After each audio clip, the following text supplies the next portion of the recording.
Well, this isn't part of the podcast script, but as I sit here re-recording this episode because I realized that my previous recording had a bunch of background noise on it, I am hanging out with my little writing partner, who's my little dog.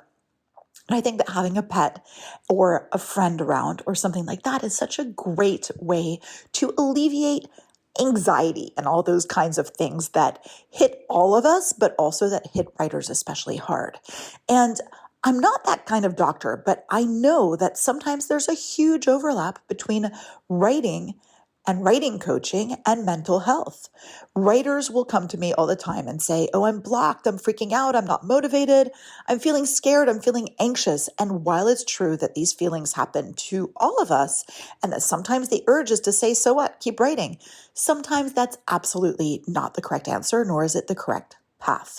It can be incredibly difficult to write a book anytime at all, but even more so when your mental health is not in the right place. So sometimes I like to ascertain whether a writer is kind of in the right place to be writing. There's some things that can definitely be impacting your ability to write. So sometimes it's important to take a hard look at yourself and to decide, am I struggling just a normal amount, or am I struggling maybe more than is possible to carry a writing career through with? And do I need to deal with some things before I get to writing? And don't worry, this episode's not going to be about doom and gloom and you shouldn't be writing or anything like that. But I really want you to be very conscious of what's going on in your own heart and your own mind as you go through the writing process or as you decide to build a writing career, because really some of these things can freeze you in your tracks. And we're going to be talking about real techniques to actually help to alleviate certain mindset issues or to work through them through writing or to write despite them. But first, I really want to get to the root of what I'm talking about. So some things impact your ability to write. For example, lack of motivation. If you find that you're struggling to find motivation to write, that could be totally normal. I mean, it happens to all of us, but it really could be a sign that your mental health is not in the right place. And keep in mind, when I talk about mental health not being in the right place, I'm not saying that you're a basket case. I'm not saying that you're losing your mind, but all of us go through highs and lows. All of us feel sad or anxious or stressed. And those things can sap our energy and make it really difficult to focus on writing. Believe me, I have been there. So whether you're dealing with full-blown depression or something else, or whether it's just kind of lower grade, it can sap your energy and it can make writing really, really hard. If you're experiencing some kind of creative block or writer's block, that can be a sign that your mental health is not in the right place. Believe me, stress and anxiety and depression, they can all impact creativity in a big way. And I'm going to be talking about the link between these things further on in this episode. Again, I'm not that kind of doctor, but I have really, observed this in so many writers and in myself. So I'm just going to be talking from that point of view, not as an expert, but just as somebody who's been working through my thoughts on this. Another thing that you might have is difficulty concentrating or focusing. And hey, I have this all the time. I'm an ADHD writer, but sometimes I know that I'm having ADHD stuff, and sometimes I know that I'm just anxious, or maybe I'm a little bit down and I'm having more difficulty concentrating. I'm kind of spiraling and doing everything else and multitasking too much when I know that's not good for me. There's the self-doubt as well, right?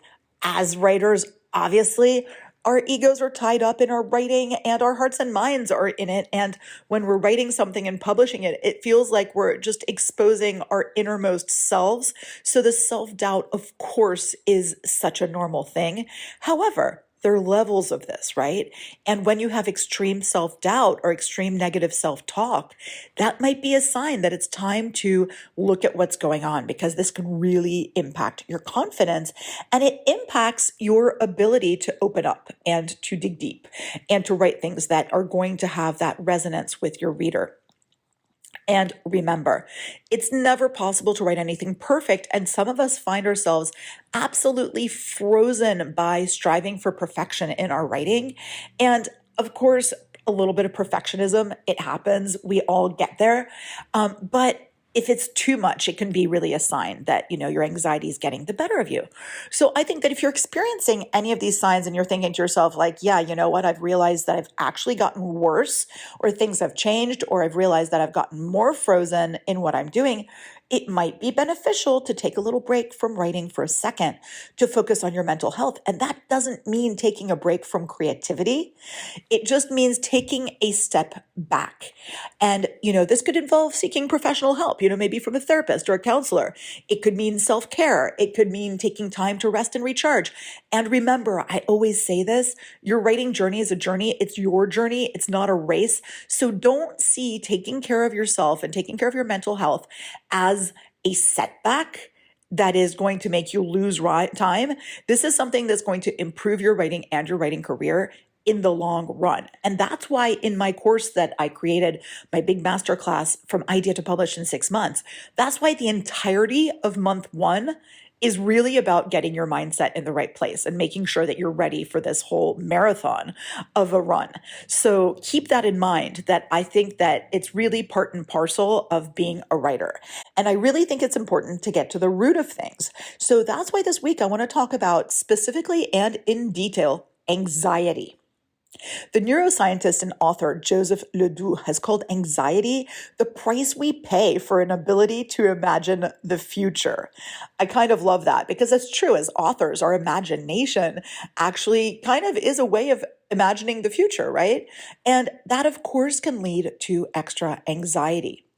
According to the NHS website, anxiety is a feeling of unease, such as worry or fear, that can be mild or severe. In the most severe form, this leads to generalized anxiety disorder. Now, if you have depression, you might feel numb, right? But when you have anxiety, you feel everything. Anxiety is like sensory overload. People who are highly sensitive are much more likely to develop some form of anxiety because, you just get overwhelmed, right? By everything that's around you. And when I'm talking about anxiety, I'm not just talking about, low-lying worry or fear. I'm really talking about something that's absolutely overwhelming.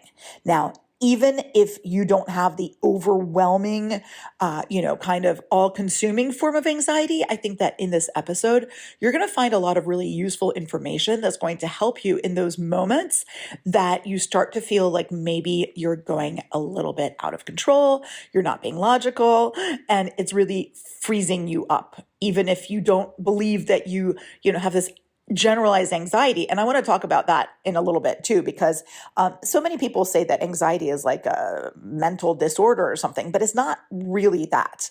Anxiety is not like an actual mental illness or anything like that. So that's going to be really important. Anyway, it's kind of interesting. When you look at the fact that so many creatives and so many writers are super anxious, you got to think there's a link somewhere between this anxiety and creativity. And a lot of scientists have kind of suspected this, but since, we're talking about creativity and not something about financial markets, I think that there's probably been less research than we would like, right?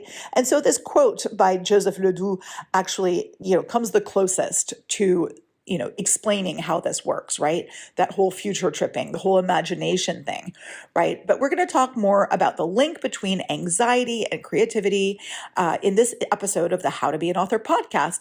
And I think it's really important because as a writing coach who loves to help authors like you go from aspiring writer to successful author, I really employ a holistic approach. So important. And I talk about things from writing skills to mindset to, productivity tips and all of that stuff. And anxiety really is an overarching thing. Talking about anxiety is going to be really helpful because since so many of us are anxious, and even if we aren't anxious all of the time, facing anxiety is an integral part of being an author. And again, when we're talking about anxiety, we're not talking about something super specific. We're talking about a little bit of a blanket term that can affect a lot of things. So anxiety can affect writers in so many different ways. Like it can create writer's block. It makes it really hard for you to get your thoughts down on paper, or it prevents you from even getting to the sitting down and trying to get words down part. It can really exacerbate your perfectionism, right? So many writers have this anxiety related to their writing being perfect or good enough, and it can be really paralyzing. Anxiety leads to self-consciousness, right? To wondering, how am I going to be perceived by others, right? It helps to, totally freak you out when it comes to, sharing your work, right? Anxiety can lead to procrastination, of course, because you feel overwhelmed. You're unsure of where to start. Part of that whole perfectionism thing. And of course, anxiety can lead to physical symptoms such as muscle tension, headaches, fatigue. All of that makes it really hard for you to concentrate and be productive. So I want to talk about these things that create the anxiety. I want to talk about ways to use your creativity to lessen your anxiety, but also more interesting perhaps is how to funnel that anxiety that's pretty normal, really, when you think about it, into things that are positive for your creativity if you're a writer. So I think this episode is going to be super, super helpful. And if you need to grab yourself a tea or something that's going to lessen your anxiety as you listen to this, do that first. But I really want to point out that being a little bit anxious, having anxiety is not a disorder. This is not a mental illness. This is something that happens to all of us. It is normal that we have this worry, this nervousness, this unease about things that are, either imminent or uncertain in our lives. And as writers, we do write the future. We do have this imagination, and we're creating that anxiety in ourselves because, that's what we do. So hang in there. We're going to get you feeling so much better about your anxiety. If you're a writer dreaming of becoming a successful author, join me, writing coach Karena Akhavein, on the How to Be an Author podcast, your weekly source for writing information, inspiration, and motivation. Hello and welcome to the How to Be an Author podcast. I'm writing coach Karena Akhavein, and I'm going to be talking with you today about anxiety because this is something that so many of my authors that I work with suffer from. They're creative individuals. They worry about things. They notice things. They're sensitive. And all of those qualities, because they are qualities, they create the perfect storm for experiencing anxiety signs and symptoms. So let's recap why writers are more likely to get anxious or to suffer from anxiety. So some of these reasons are pressure to perform. We feel pressure to produce high quality work. Not only high quality work, but often on a deadline. And also, we kind of want to gain recognition. We need readership. The other day, I had lower sales on one of my books and I was absolutely freaking out. Full disclosure, I'm still freaking out because our self-worth is linked to so many things that are above and beyond what most people ever have to worry about. So that pressure to perform, it is almost equal to somebody standing on stage, for example. It really is. We are on a different kind of stage. The other fear that we have is the fear of rejection. I mean, think about it. As writers, our life is about rejection. We're being rejected by publishers, by agents, by readers. All of this can be so emotionally challenging. It definitely can lead to feelings of self-doubt, and self-doubt does not feel good, right? Our brain tries to protect us from self-doubt often. Like being confident feels awesome. And as writers, it's hard to maintain that confidence. And this leads to anxiety. It's a vicious circle. Another reason that anxiety can sneak up on us so much is that writers are pretty isolated in some ways. Writing can be very solitary, and we can have a sense of disconnect, and this exacerbates feelings of anxiety and depression 100%. And it's important to know that, okay, isolation feeds us. You do need to be alone sometimes to write, but you do need to have that balance in your life because it can be really, really hard to see what's really going on when you're in a spiral where you're the only one trying to judge what's happening to you. So having a little bit of companionship, support, community, like that's going to help you. But anyway, the isolation is definitely leading to that anxiety. Perfectionism. Writers, many of us are perfectionists. We are like, oh my God, I need to make this perfect. I need to not have a single spelling error in this. Oh, did I use the semicolon right? this leads to massive anxiety. You all know the feeling of publishing your book and then finding a typo in the paperback, and you're like, no. And you know how much work it is to go back and do it. You wonder about how many people saw that mistake, what they're thinking of you. So, those thoughts start to spiral. The whole creative process can be unpredictable. It's got highs, it's got lows that can be extreme and that are difficult to navigate. So, whether you're having this triumph and then you're coming down from the triumph, or whether you're struggling with a creative block or something like that, or with rejection, the creative process is a darn roller coaster. So that's really hard. And also, finally, think about what drove you to write, right? Not everybody is writing their story. Many times it's our personal experience, maybe a mental health condition, maybe a trauma, maybe, some other issue that actually pushes us to write. So while it's wonderful that you're funneling that into writing, keep in mind that the thing you're writing about is really difficult. So that definitely can lead to anxiety, about representing those very difficult things correctly, but also about sharing that part of yourself. So remember, anxiety is a common experience for so many writers, and there are so many resources and strategies available to help to manage this and to help, to basically use it to help you rather than hurt you. And also, it's so important to protect your mental health. So let's talk about some of the symptoms of anxiety. And I also want you to really pay attention to them, not to be negative, but just to be able to identify what's going on. But also, this helps you to talk about a character in your book who might be experiencing anxiety. They say write what you know. Fantastic. You're having anxiety. You can now write about that in a character, because so many of our characters get anxious because they're in extraordinary situations. So let's break it all down, right? So let's think about the first thing, right? That feeling of nervousness, right? The feeling that you're going to jump out of your skin. You're feeling, restless. You're feeling like there's this, something horrible is going to happen, right? You don't know what it is. It feels illogical, but something's going to happen and you're starting to panic, right? And the panic, what does that lead to? That tension, that raising heartbeat, that, maybe rapid breathing, or maybe holding your breath, or maybe hyperventilating, one or the other, or maybe swinging between the two, or you're sweating, right? And even the sweat could be different. You can get cold sweats. You can get hot sweats. Maybe it's just your face that's sweating. Maybe it's your back that's sweating. Break it down, right? And then there's the shakiness. The shakiness is horrible. You're feeling all weak. You're feeling enervated. You're feeling tired. You're having trouble concentrating. You're super focused on this thing you're worrying about, which is not very helpful, right? And as authors, what's funny is we often oscillate, especially those of us with ADHD, we oscillate between this hyper focus and absolute trouble concentrating on anything. And let me tell you, the anxiety does not help, right? Also, let's talk about another horrible symptom. If you're having some kind of extended, protracted anxiety, you're probably having trouble sleeping. And that's horrible because that burns you out really, really fast. Been there, done that. The trouble sleeping, no fun. And actually, one of my big tips that I have, and I'm going to share it with you right here. And if you are on Writing Coach on Demand, I'm going to actually attach links to some specific examples of this.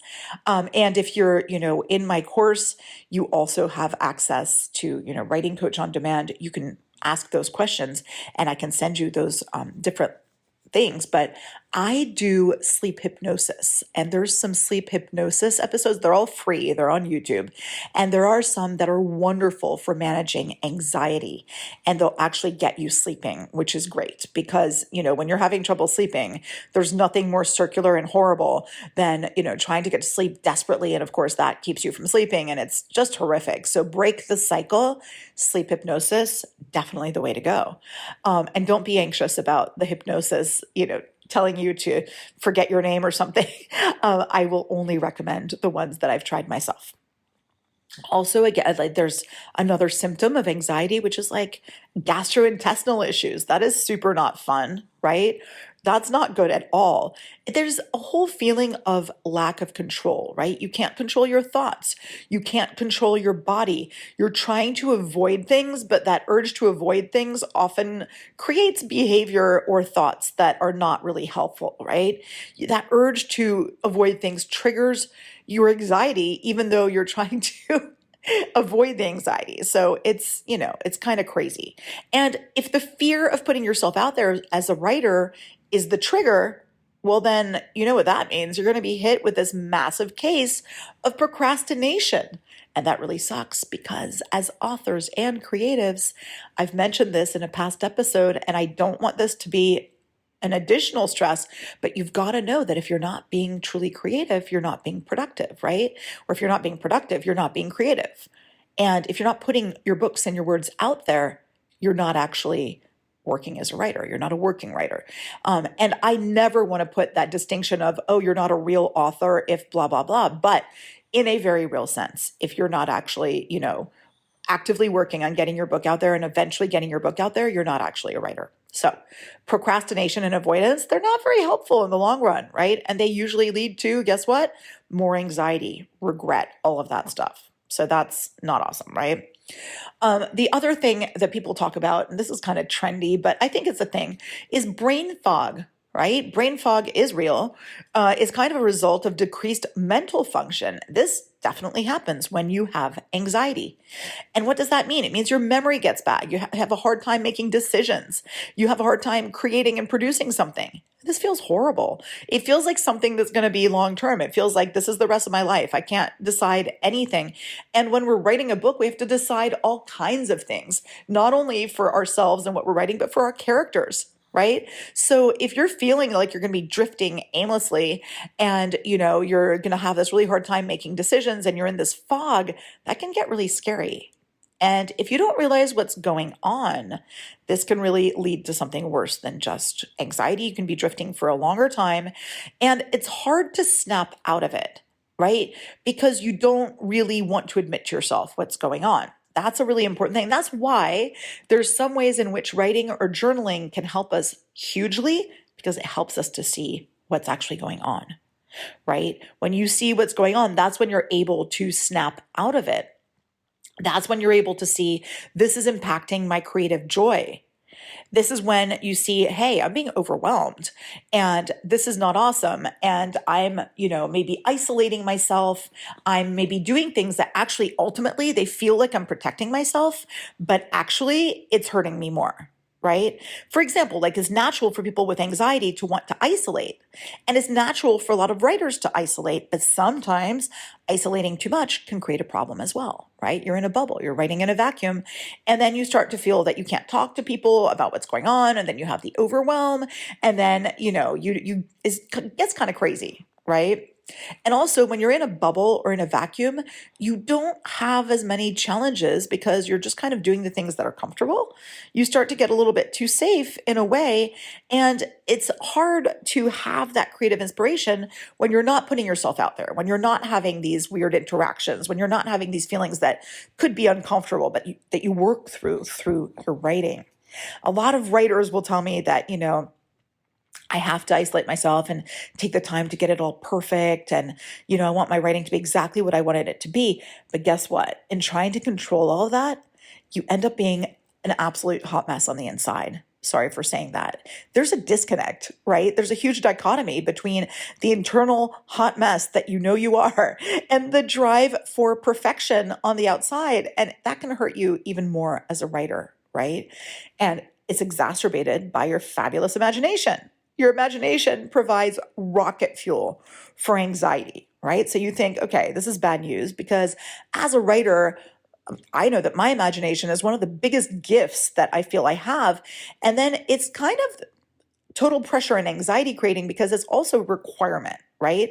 And I sometimes will feel like, oh my God, my imagination just broke. And, I'm future tripping on what's going to happen when I have no more imagination ever. But, when you're fueling your anxiety with your anxiety goes further. Right? It goes further. It goes faster. It starts to make tricks like doing a spiral, right? A downward spiral. What a fancy trick for our anxiety to be doing. And it's all us feeding it with our imagination. is making those anxious thoughts, more automatic. And then your brain's not even seeing. Your brain is so used to creating different realities that you don't even notice what it's doing anymore. And that's where the danger lies. Okay. That's where, when you start having anxious thoughts, when you're used to being an imaginative person who's making up fiction all the time, it's hard to realize that your thoughts are made up. Many writers are like, hello, of course I'm obsessively anxious because my life is full of anxiety because of the whole career I've chosen.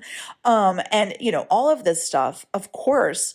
But I think that having high or low grade anxiety all the time is not optimal. But for example, like, okay, you've got a book launch coming up. Yeah, this is super anxiety producing. That's okay, right? But have it be momentary, right? You don't want to get into a spiral, right? Because when something goes wrong with that book launch of yours, and let me tell you, something will. I've been there. There's always something, whether it's your book cover that's not right, or your margins got all messed up, or your website broke, right? You want to be able to think clearly. That brain fog that I'm talking about really hits. And it's important to stop the cycle and be like, you know what? I'm going to take a break. I'm going to go do something because literally this stuff is not working and I need to break the cycle so that I can be present. So that's kind of important, So for example, I was uploading one of my recent books and I was having this stupid technical difficulty with my print copy and the manuscript's being uploaded and I couldn't figure it out. And I just, I was freaking out. I was acting like a crazy person. And my husband was like, what is your problem? And he said to me, you need to take a break and, maybe come at it tomorrow. And I was like, no, I need to get it done now and da da da da da. And finally, I was like, you know what? I have no choice. Like, I can't even figure this out. And negative self-talk. I was like, I'm too dumb to figure this out. And so that forced me to take a little break. And you know what? The next morning, I came back to it fresh and oops, yeah, I figured it out. Right. So I know that, the goal is to be this instant problem solver and to keep at it until you fix it. But oftentimes that's not going to work when you're in the grip of anxiety. So important to realize, right? Another major thing that creates anxiety for writers, it's like bad reviews and rejections and things like that. And yes, people will tell you, sorry, that's part of the job. Yeah, I know that. And I know you've been told a million times that like, oh, you need to develop a thick skin. You need to do that. I know that sounds horrible, right? The thick skin seems like the antithesis of what being a writer is about. But, this is where forget the thick skin. It's where a little bit of denial goes a long way, right? This is where you break the cycle and you go, I know I'm going to get some rejections, and actually rejections are part of the job. And do you know how many of them are just plain old form rejections? Those are easy to deal with. Those are things you're like, I bet they didn't even read my book, right? They still smart, but they're not personalized, right? So that's so much easier. But then again, sometimes you get a rejection and it feels like it's personal, it's more specific.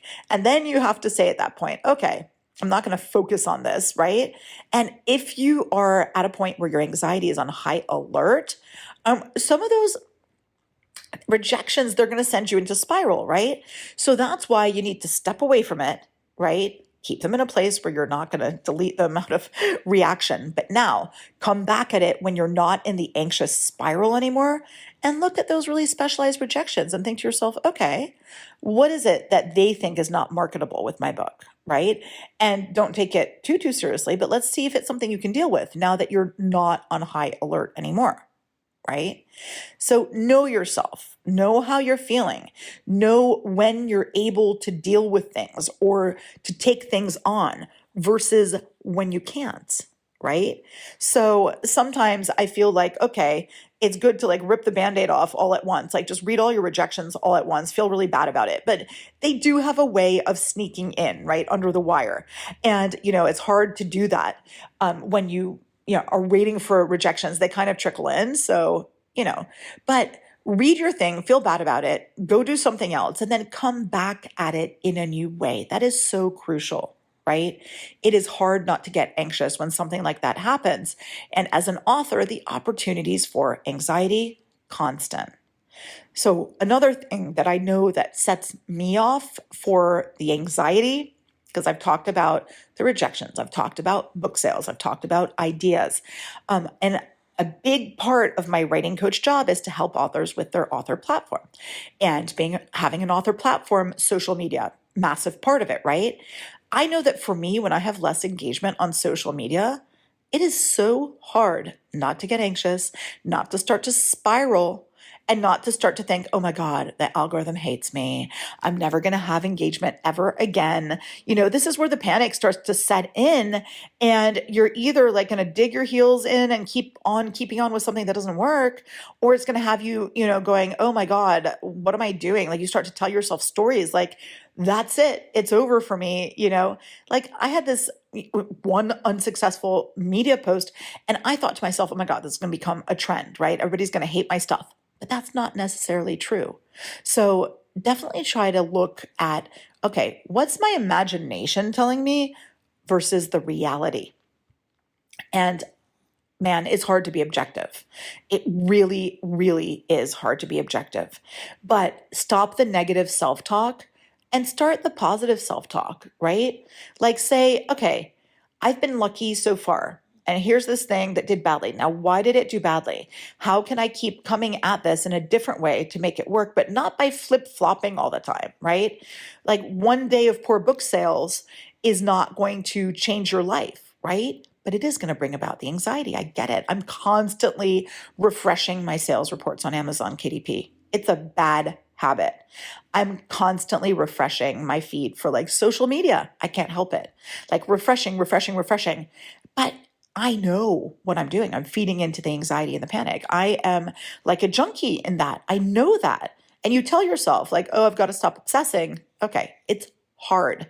So this episode might not fix your obsessiveness and your anxiety and like launch you into productivity in a second, but I want you to start being a little bit more conscious and go, okay, how can I stop the spiral? How can I start to move things in the right direction, knowing that there are going to be times when you kind of freak out, right? But how do I approach things, from a different direction without completely flip-flopping? How do I play this game with myself of like, okay, what do I need to do, to see progress, right? What do I need to do to move the needle? What do I need to do to feel better, even if it's just a tiny incremental degree, even if it's just one more book sale, even if it's just one view? Start to consider each little win as a massive win. Right? And also remember that many of us lie to ourselves and we tell ourselves this story, the sob story, right? We're having this anxious spiral and we're like, oh my God, I've done everything. I'm spiraling out of control. I've done everything. I've come at this in every possible way. I've done absolutely everything I can. I've done my absolute best and I'm failing. Stop. Have you? Have you really done absolutely everything you can? Because really, I think that we're in the middle of a panic state. We start lying to ourselves. We say, yeah, I've done everything. No, you've done everything that you were willing to do up until this point. And now that you have this thing that you saw that this isn't enough, what are you going to do about it? Take a step back, breathe, and see what else you can do. Because here's the thing. There's always something else you can do. When you're at zero, when you're at ground zero, when you're at rock bottom, you can always go up. You're not going to go down anymore. That's the good news. I knew this psychiatrist who'd say, oh, good, you're depressed. You're at the bottom of the swimming pool. Awesome. You can use that to kick your way back up. So awesome. You can always go up, right? What can you do to get a better review for your book? What can you do to get a single person to buy your book? What can you do to get one person to say, wow, I really love what you posted, right? Those things are going to be the key. Stop focusing on the negative. We tend to focus on the negative, right? We're like, whatever, it's just, I was expecting the bad things were going to happen, right? No. Start celebrating small wins, and then the doom spiral can maybe stop, right? Now, many times we'll have some anxiety, right, that happens when we have disagreements over things like, maybe you're having a disagreement with and these disagreements can be with yourself personally, but they can be a disagreement with your beta reader, or a disagreement with your editor, or a disagreement with, what a literary agent said about your work, or a disagreement with, a reviewer posted something. You're like, that's so unfair. And now you're getting anxiety over what's going to happen next, right? Many people are in this space as writers. Many of us are very sensitive, right? These disagreements happen also because of that sensitivity. Remember that whole Zen thing, right? You need to be aware that other people are just as anxious as you are. They are people, so they are probably anxious about even reviewing your work, or they're anxious about rejecting your work.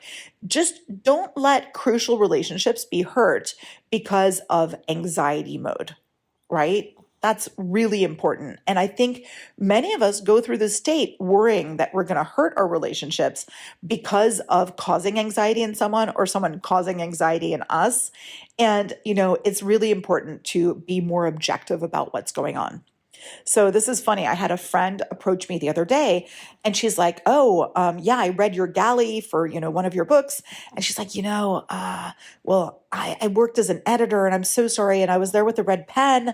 And is it okay for me to tell you this? And I was like, "Are you kidding me?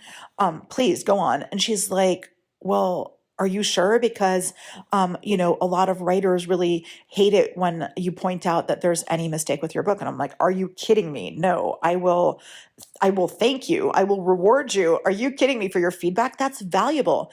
And she was shocked that I was okay with feedback. And honestly, her feedback was not bad at all. There were some spelling errors, questions that she had. And, I think that maybe a few years ago, baby writer me would have been so uncomfortable to even hear one piece of feedback. But here's the reality. Here's a reader telling me, "You got a mistake." That's objective, right? You've got a spelling error here. My God, that's a bummer, right? I'm going to have to go back and fix it. It's uncomfortable. But how lucky am I that she actually wanted to help me to achieve a better book, right? And then parts that she didn't understand, instead of attacking her and being like, "How dare you not understand, you dumbass." No, this is a reader, not a dumb reader. This is a reader who's like, "You know what? This could be more clear." We're writing for our readers after all, even when we write a little bit for ourselves. If you don't want to sell 0 copies, you're writing for a reader, right? So remember that you have to be open to trying to get out of the anxiety spiral, and open to trying to see things for what they really are, like people trying to be helpful, people putting themselves out there, being brave enough to come up to you and be like, "Hey, I found some stuff that I think should be changed." What a gift, right? So instead of looking at things negatively, be like, "Thank you for the gift of helping me to make my work better," right? So, I know sometimes when we're going through this anxiety, we act in ways that are kind of crappy, and then we feel like we're a crappy person in general, and that makes us even more anxious, right? And you're like, "I suck. I have a predisposition to anxiety and all this." You know what? It's fine. Anxiety is not a disease. It is a set of symptoms. There are people with very high functioning anxiety. There are a lot of anxiety traits that can be really, really positive. So let's talk about that. How can anxiety be a positive when it comes to being a writer, right? The first thing is that many people who are super anxious, when they're not, withdrawing and trying to be super isolated, they're actually outgoing, because they have a sense of humor about things. They know how to laugh at themselves because they feel so bad so much of the time. They feel like they've learned these skills, right? And you can use those skills of expressing what's going on. Use that in your social media. Use that when you go to a book signing. Use that to connect with people. That can be so helpful for you overall. Many people who have high functioning anxiety as well are punctual. Yay. Because you're so freaked out of what's going to happen if I'm not punctual. Fine. That means that if you have a deadline or something, you're going to be on time no matter what. Now, don't let that burn you out, but damn it, what a gift to be in time. So many people don't have that compunction to be on time, and then they piss off their editor. They piss off, the publisher, all of that stuff. You're going to be published on time no matter what. That's really great. Congratulate yourself for being like that, because it is crucial to deliver things on a deadline when you're being a professional writer. Another thing that's really funny is I was talking about that whole imagination thing and about how people with high imagination can be more anxious because they plan for the possibilities, they see all the possibilities. Think about how great that is when it comes to looking at different plot points or looking at different ways to market your book that are proactive. Planning ahead for the worst case scenario can help you in the long run. People who are anxious are often actually kind of organized. They make these exhaustive lists. They keep calendars. They're high achieving. They're detail oriented, right? All of these things are kind of awesome. Think about that. When it comes to writing and writing something good that's going to touch these people because of all this rumination that you're doing and this tendency to dwell on things and this tendency to like really try to compensate for all this crap, all of that stuff can make its way into your book, into the emotional content. You can make a character who's anxious, who's so relatable. Imagine how many people you're serving by expressing that and explaining it really, really well, right? And of course, you've got the bad part of the anxiety thing, like the inability to say no, right? A lot of anxious people were always juggling too many things, and that's something to be conscious of, right? Try to learn to focus. Say no once in a while. It's okay. And don't worry about the fact that, yeah, some people will be disappointed because they're so used to you saying yes all the time because of your anxiety. But they'll be disappointed you said no, but you know what? They'll survive. And saying no can be a gift to you. It can be a way to still your racing mind a little bit. It can help you to be in the moment. There's this whole thing that you're like, oh my God, I'm future tripping. I'm comparing myself to others. I don't want to be perceived in this negative way. But again, put that into a character that's going to be so relatable, right? So relatable. Think about your character. We talked about the physical symptoms of the anxiety. Think about your character who plays with their hair, bites their nails, cracks their knuckles. And it's so funny. I was at the nail salon the other day, and I rarely do this because I'm too hyper to sit in the chair, but whatever.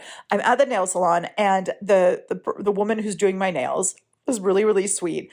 And, she does my toes, and then she moves to my hands, and she's like, I am going to clean this up, but I really don't think I should be putting polish on. And also, I'm definitely not going to do anything about your cuticles because I can tell that you bite them all the time. And I can tell that it probably gives you pleasure. So why don't we just clean up your nails and we're not going to do anything else? And I thought, that is so cute that she noticed that about me. I was like, hey, are you a writer?